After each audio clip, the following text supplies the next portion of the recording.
Anam Alayam Karunalayam Namami Bhagavatpadam Shankaram Loka Shankaram Shankaram Shankaracharyam Keshavam Badarayanam Sutra Bhashya Kritau Vande Bhagavantau Punah Punah Ishvaro Gururatmeti Murti Bheda Vibhagine Vyomavat Vyapta Dehaye Dakshinamurtaye Namaha Om Namah Pranavataye Shuddha Jnanaikamurtaye Nirmalaya Prashantaye Dakshinamurtaye Namaha Om Sahana Bhavatu Sahanau Bhunaktu Sahaviryam Karavavahai Tejasvinavadhitamastu ma vidvishavahai Om Shanti Shanti Shanti.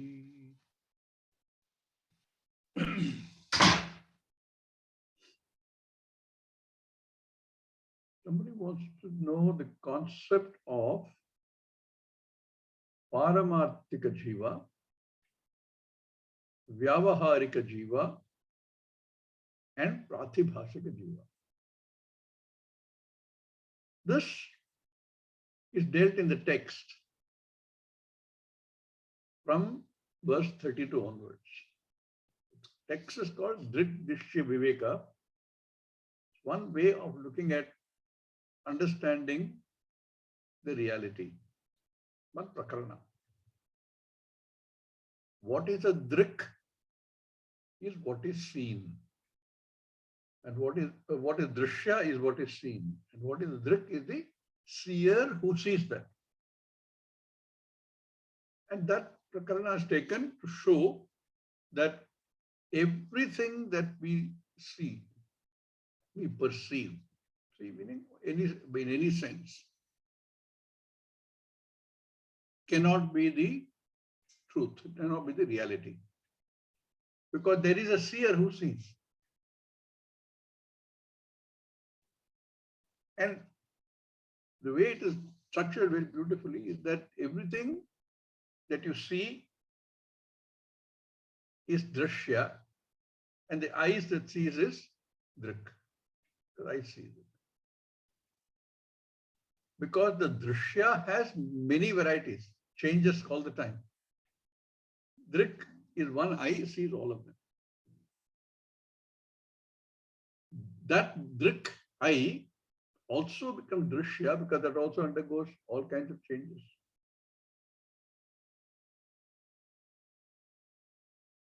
Drik, that lochanam is only, has many forms. Andha, Karna, one with cataract, one with glaucoma. How do you know? How do you know there are so many things? Who knows?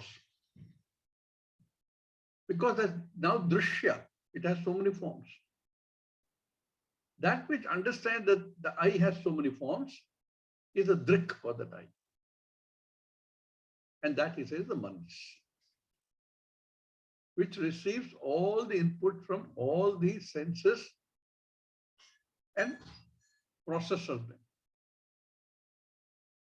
Therefore, that is the manas. Manas also has many forms as it undergoes changes.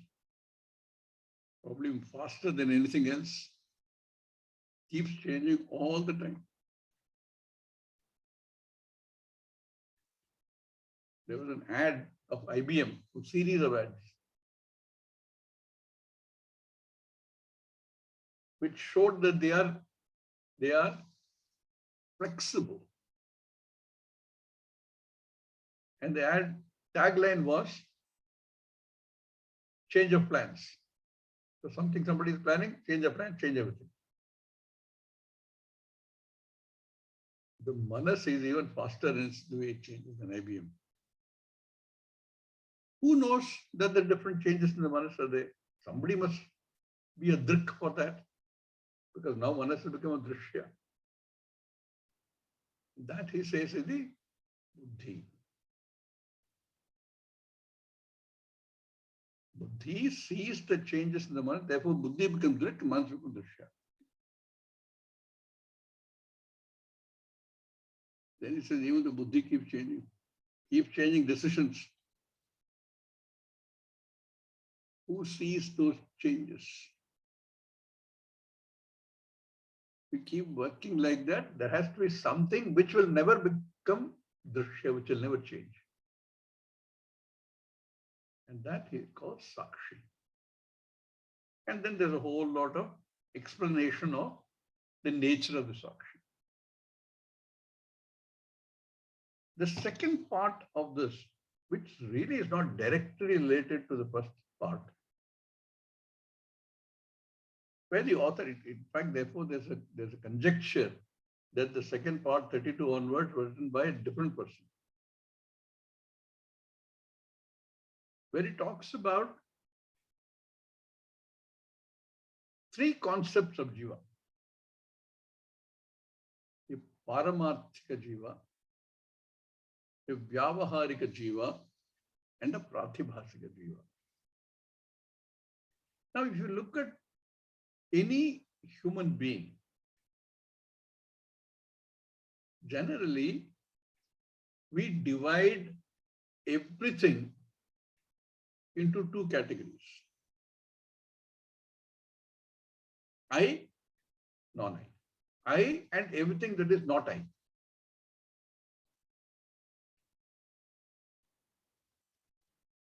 Once you define, because the way it is defined, I and everything that is not I is not non-I. So if you define the I,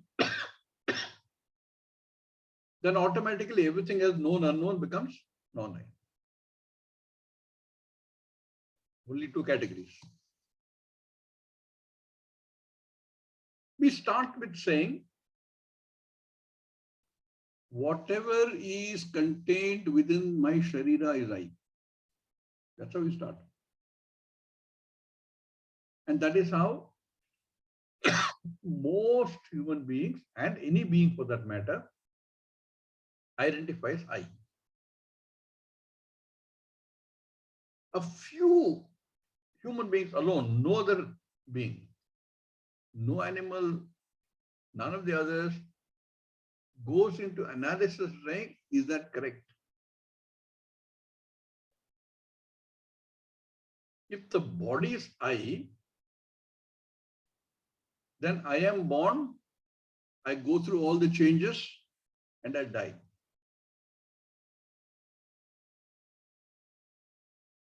That does not seem to make a lot of logical sense. I am living from this point to this point when the body is born to when the body dies. Within the 70, 80, 90, 100 years of Earth time, every part of the physical body undergoes change. Then which is I? There are trillions and trillions of these variations. So if you compare to the first part, it becomes Dṛśya. Then cannot be I.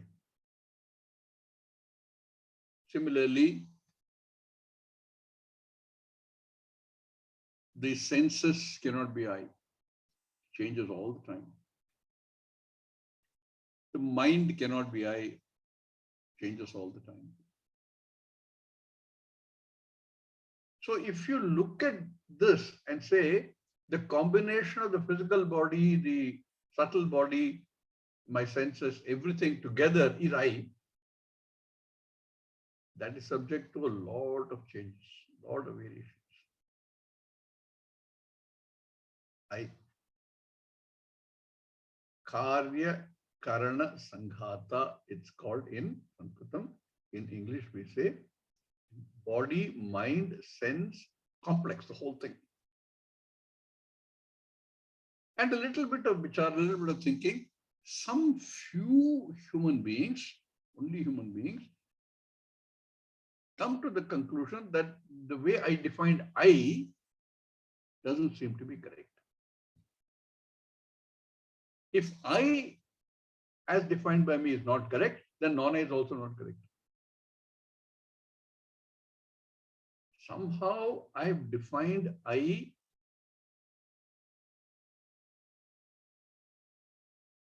as this body and whatever is contained within this body. The clothes I wear are not in the body, they are outside the body, therefore there's not I.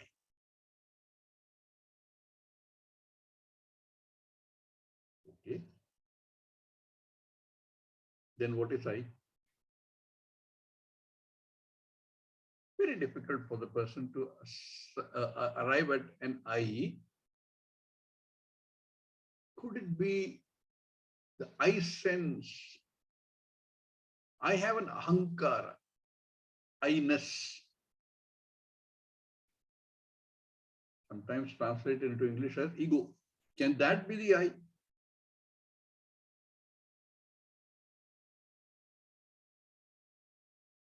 That also is a question mark. And if you look at all of these things, the body, the mind, the senses, the ego, the buddhi, all of them are jada. Something makes them live, sentient. By themselves, they are insentient. Each one is insentient. Dust unto dust. Or as we say in the Shastra, everything resolves back into the Panchabhuta.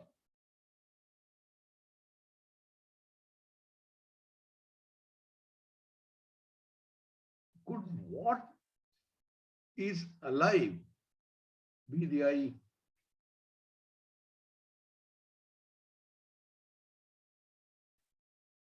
Something that makes all these sentient cannot be separated from this. So the conclusion one arrives at often is that this body-mind-sense complex somehow has got sentient and is what I define as I.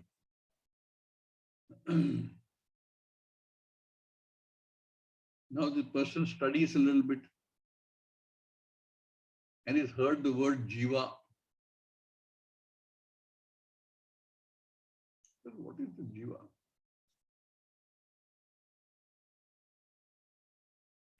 This I that I'm defining, is that the jiva? For the moment, he accepts that as the jiva. For transactional purposes, he accepts it as jiva. I am a living, sentient being, and I am called a jiva.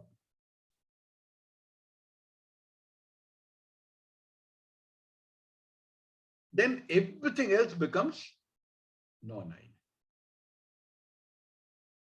So in this definition, because he's done it for transactional purposes, the I becomes what is referred to as vyavaharika jiva. And the non-I becomes the vyavaharika jagat. Only two things. I and non-I. This I becomes jiva, the non-I becomes jagat. Then the I is the karta bhokta. Because I do, I see, I think, I walk, I feel. And to do all this, a whole jagat has been provided, a vyavaharika jagat, with which I interact because I'm a vyavaharika jiva. I interact with the vyavaharika jagat. And I create experiences.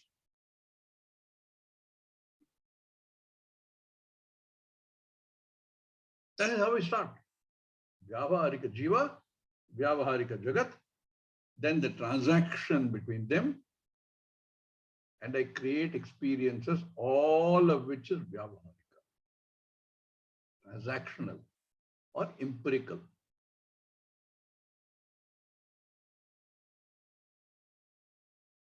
This he calls in the text avachinna chaitanyam. Not right, not right. Chidabhasa chaitanyam. Chidabhasa. He says this is like there is an original object. There is a reflection of the original object, the chaya, which you accept as another object.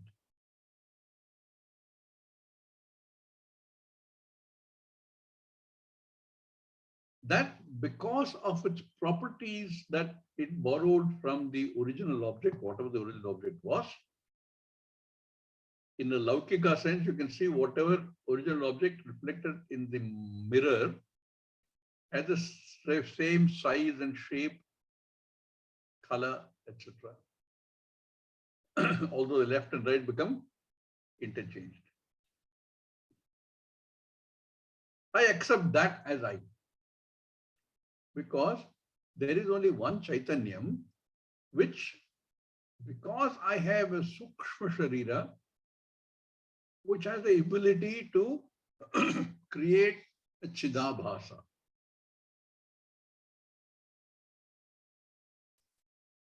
Therefore, he calls it Chidabhasa, the Vyavaharika Jiva, which interacts with the Vyavaharika Jagat and creates transactional experiences only. He goes on to say, although the person accepts, the individual accepts this as the jiva, Vyavaharika jiva, a little further thinking makes it easy to understand that this still cannot be real. This is only Chidabhasa.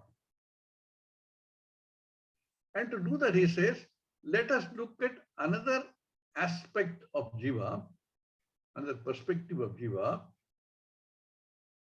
which he calls Pratibhasika Jiva. A Jiva which is imagined. It is easy to understand because all of us go through the experience in a dream. In a dream, this Chidabhasa creates another Jiva. Remember, it creates a Jiva. It sustains the Jiva. And when the dream finishes, the Jiva resolves into that Pratibhasa, that Chidabhasa. He calls it Pratibhasika Jiva because Pratiti eva bhasate. Only in that period when it's perceptible, it exists. So this Chidabhasa being the Adhisthana creates a new Jiva. And for that Jiva to interact creates a new Jagat. Entire Jagat. And that Pratibhasika Jiva, which has been created by the imagination of the Chidabhasa, which is the Adhishthanam for this, says, I am the Jiva, I am real. This Jagat in which I move around, in which I interact, is real. But it is only Pratiti Matram. When the dream finishes, when the Pratibhasika Jiva wakes up, this entire Jagat and the Jiva resolve back into the Pratibhasika Jiva.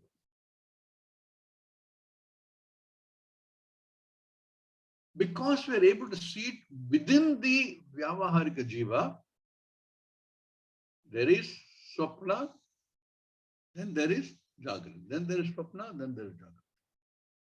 Because we can see that, listen, this is created,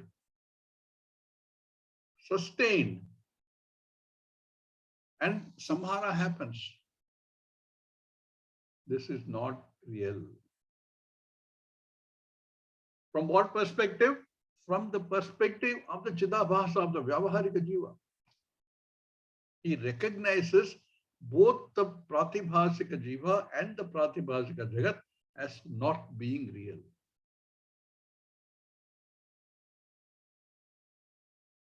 Because he created it. He sustains it. Into him it resolves. The entire Jagat resolves.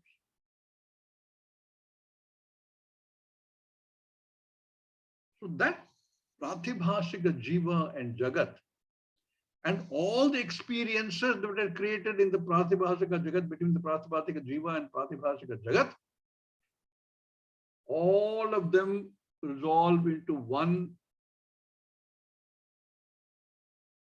Chidabhasa, Vyavaharika Jiva.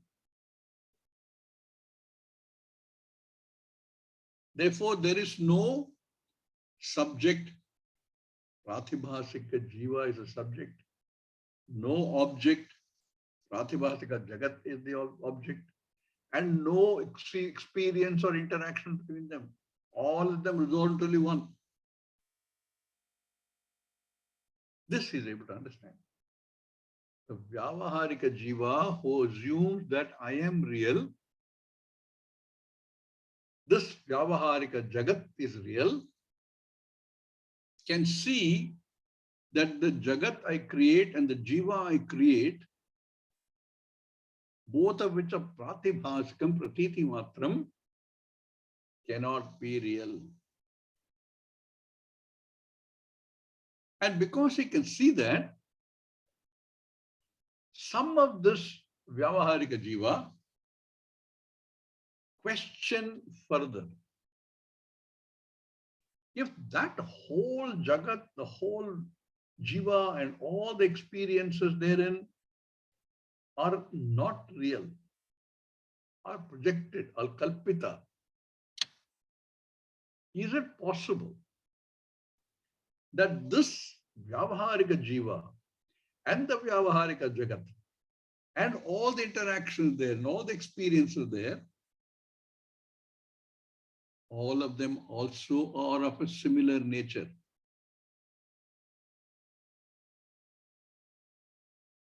If it is so, then where do these resolve into? Just like the Pratibhasika Jiva, Pratibhasika Jagat, and all the Pratibhasika experiences resolve into the Vyavaharika Jiva, the dreamer.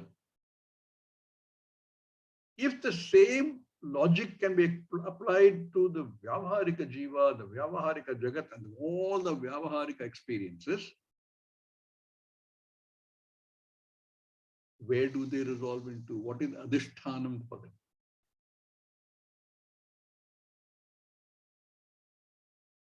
Do they exist as real, or do they also resolve into or are they also created, sustained, and resolve back into something else? Created by, sustained by, and resolve back into something else. And we had these beautiful examples of rope snake for Pratibhasikam. There was no snake, but snake was imagined. And all the reactions to the snake were also imagined.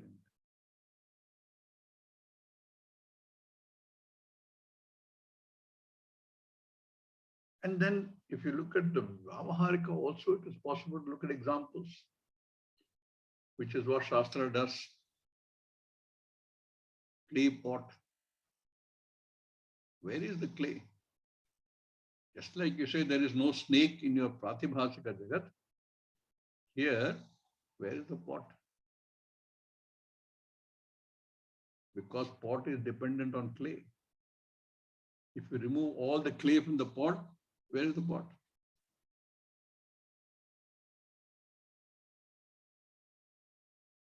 That kind of thinking, argument, leads one to examine, is there something else, is there an adhisthana into which the entire Vyavaharika Jiva, Vyavaharika Jagat, and all the Vyavaharika experiences resolve.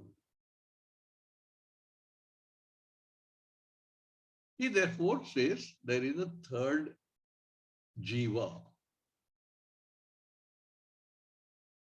called avachinna Atma.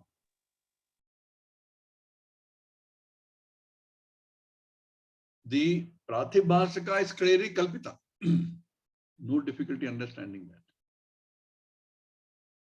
The Vyavaharika is like, Vyavaharika Jiva is like an image, a chaya, which also cannot exist without the original, but has characteristics that are similar to the original. And yet creates a lot of diversity, depending upon the medium of reflection.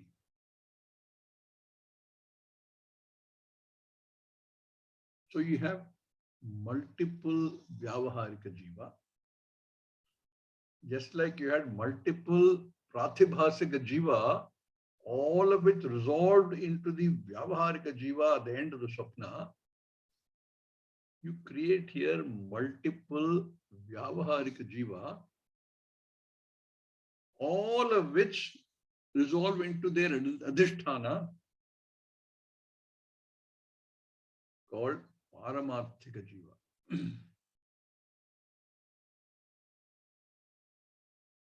This avachinna Atma. Here, there the equivalence, if you want, is a reflected Atma.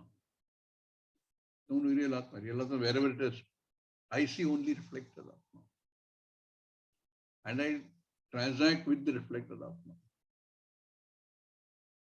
Here, avachinna Atma is an Atma which is as though conditioned by the Upadhi, the medium. Why do I say as though here? In that case, there really is a reflection in that example. Reflection exists and multiple reflections exist. Here also I see multiplicity. But this has to resolve back again into one. And since we don't yet know what is this one, he says it is the avachinna Atma as though conditioned by the various media upadhi.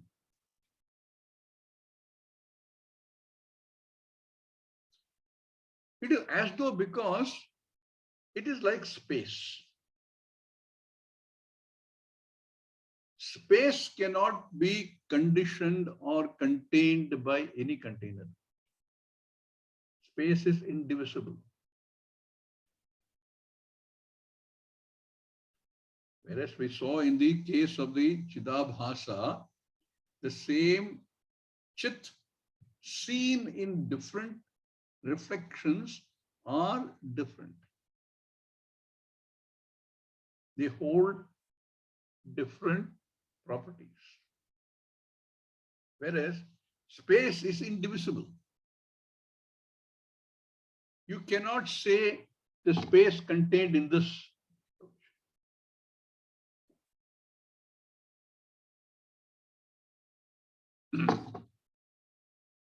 Because space is indivisible. The container itself is in space.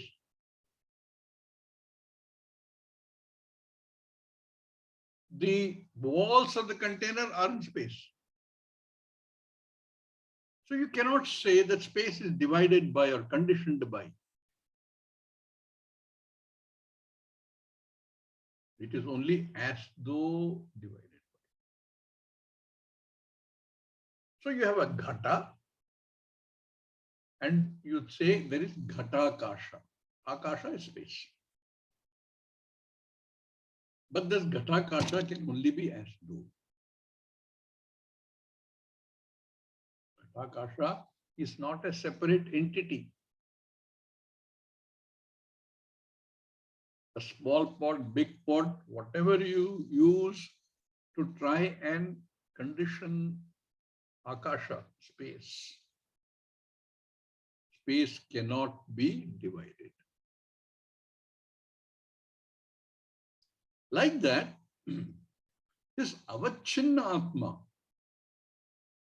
is only as though conditioned by, as though contained by. It remains indivisible, akhanda atma. But for purposes of understanding, he says, if you look at it as avachinna atma, the various avachinna media cannot separate the atma. Khanda you cannot do. It is akhanda.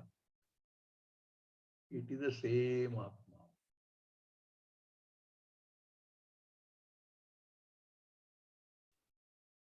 When you go to the beach and touch one wave, you can say, I touched the wave. But you can also say, I touched water. There is no division. It is not like I have a cake and I divide it into as many portions as there are people who won't eat the cake. There you divide. This is not division. This is only as though conditioned. Therefore, you have another perspective of the jiva, which he calls avachinna jiva, which is non-different from the akhanda jiva, akhanda atma. Everything else is only projection. Therefore, he calls it paramarthikam. As though many conditioned jiva. There aren't many conditioned jivas. This he calls paramarthikam. Some confusion might come here. What is it into which it resolves? The vyavaharika jiva, all the vyavaharika jiva, and the entire vyavaharika jagat. Do they resolve into Ishvara or do they resolve into Brahman?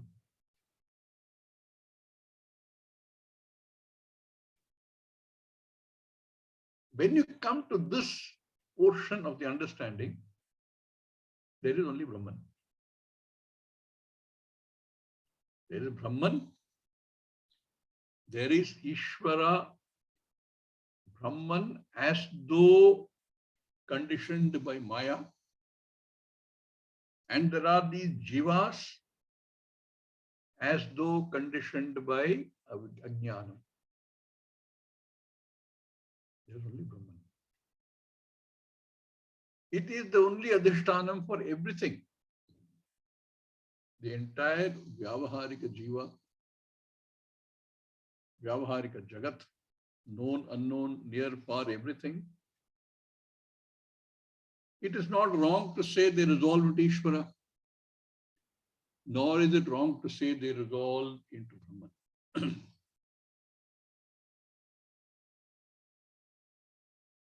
This is the way he built the whole concept. A paramarthika jiva, non-separate from paramartha. which is the truth, Satyam. A Vyavaharika Jiva and a corresponding Vyavaharika Jagat, which is only transactional, empirical, and will resolve into this Paramarthika Jiva. And an entire Pratibhasika Jagat and a variety of Pratibhasika Jivas and the whole lot of experiences, transactions, all of which are nothing but the Vyavaharika Jiva. Resolve into the Vyavaharika Jiva. This is how he built this whole structure. I hope it's clearer now about what he's trying to do. The Paramarthika Jiva, which is non-separate from Paramartha.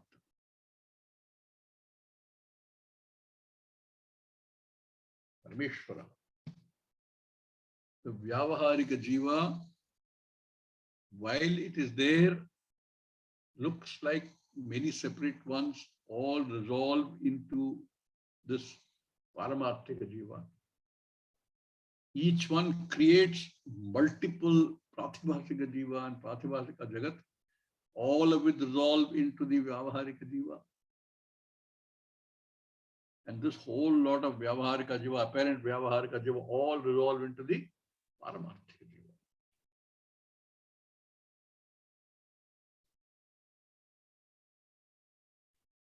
This is the concept that is created, is developed into the second portion of this text from verse 32 onwards. That if you can understand this, you will understand reality. There's another question about what is relative Ananda.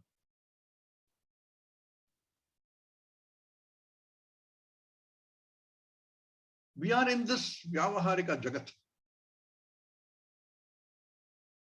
I have defined myself as the Vyavaharika Jiva. And I interact with the Vyavaharika Jagat and create a whole lot of experiences. Each of these experiences on a scale 0 to a finite number positive, 0 to a finite number negative of Ananda.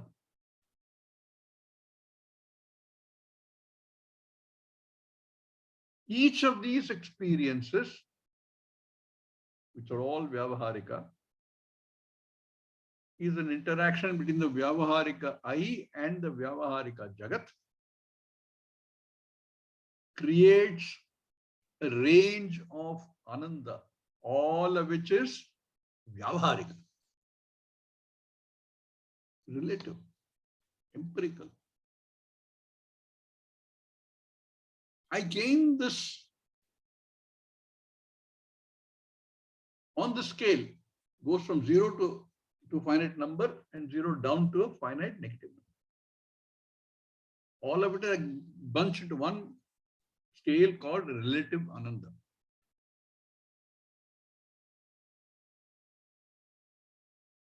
Now, when we say Ananda, we generally refer to the positive Ananda. But even this is same scale. The Taittiriya Upanishad talks of the scale on the positive side by saying, if you imagine a strong, well-built, extremely intelligent, dharmic young man who owns all the vitta in this earth, who has all the power, the money, everything. He feels a certain Ananda. It is only a relativity. He may have his own problems. With all this, he will have some problems. Even him, the teacher might have scolded in school. comes back with a scowling face. But this, in the Ananda that we know, the relative Ananda we know, if you define as one unit of Ananda. So on that scale that I talked about, if you say this is number one, then people who are in other lokas,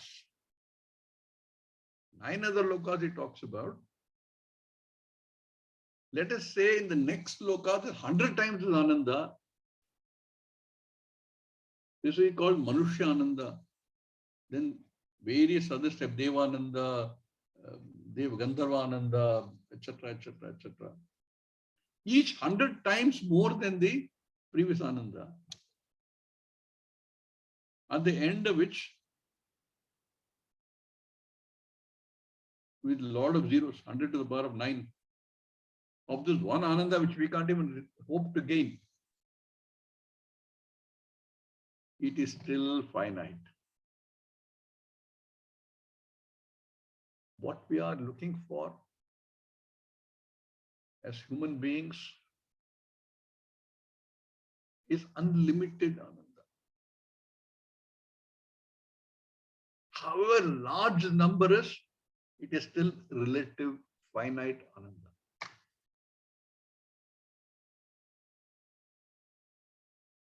Whereas our search is for the infinite Ananda. That is possible only when your very Swarupa is Ananda. You are Ananda. Cannot be dependent on any other, there he defined health, wealth, all sort of things for the young man, age, all dependent. It has to be not dependent on any object, not dependent on any relationship, not dependent on any individual, not dependent on any situation, not dependent on anything. That is absolute Ananda. That is what humans are seeking. Whether we know it or we don't know it, that is all that every human being seeks.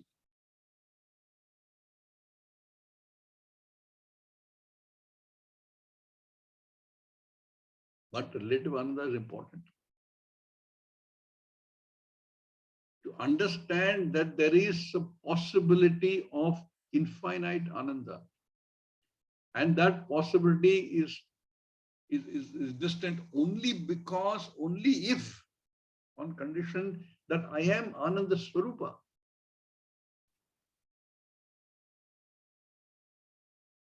Only then that becomes possible. To understand this, if you're on the negative scale of the relative Ananda, the mind will not even go there. If you're on very high on the positive scale on the Ananda, then also the mind is not going there. Mind is looking at saying, I'm very happy.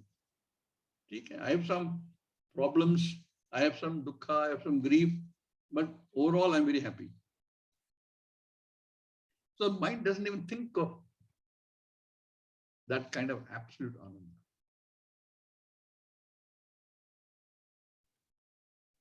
Therefore, as a human being, where we have both sides of the scale, we have the possibility of wanting to know if there is a situation where I can be that infinite Ananda, absolute Ananda. Therefore, it is said, animals which are more in the Papa Karma Phala experience fear, and certain devas who are in the Punya Karma Phala sphere do not pay attention to this question. Only a human being starts questioning. That is relative Ananda. That relative Ananda is also important. Then one It has the mind which is prepared to say, is it possible? If it is possible, how can I search for it? Who can teach me that? Those questions will arise when one does a certain amount of introspective thinking. That is why relative ananda is also important. And where does the relative ananda come from? When you know that your ananda is not going to be dependent on external factors. That is why prayer is for manashanti. Because without that shanti, there is no ananda. Not even relative ananda. Ashantasya kutas sukham, Bhagavan says. So all that becomes getting ready. That relative ananda is required in order to get ready to understand that infinite ananda is possible, and is possible only when I am that very ananda swarupa. I am anantam. That is relative ananda. With this, we'll finish the Dṛg-dṛśya-viveka text. We will start with the new text, but not tomorrow. Perhaps the week after or the week after that, we'll take a short break. We could either take Prashnopanishad. How many of you have gone through Kaivalya Upanishad? Have all of you gone through? Because I did that earlier once. That's the other option we can take up, Kaivalya Upanishad. And then after that, we finish that, we might take another Prakarana Grantha, but then I want to go on to doing some of the Upanishads along with Shankara Bhashyam. That requires, like I said earlier, a certain amount of basic knowledge of Sanskritam. It's important to understand, because when you start reading the Bhashyam, that becomes relevant. So we will see. I will announce either Kaivalya Upanishad or Prashnopanishad. Perhaps the week after or the week after, we will see. Maybe the week after itself.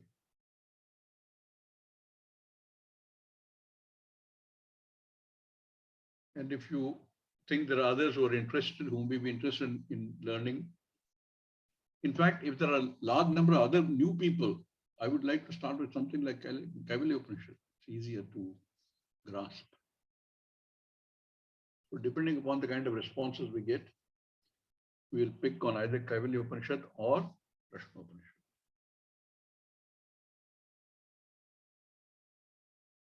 Om Purnamada Purnamidam Purnat Purnamudachyate Purnasya Purnamadaya Purnameva Vashishyate. Om Shanti Shanti Shanti. Harihi Om Shri Gurubhyo Namaha. Harihi Om.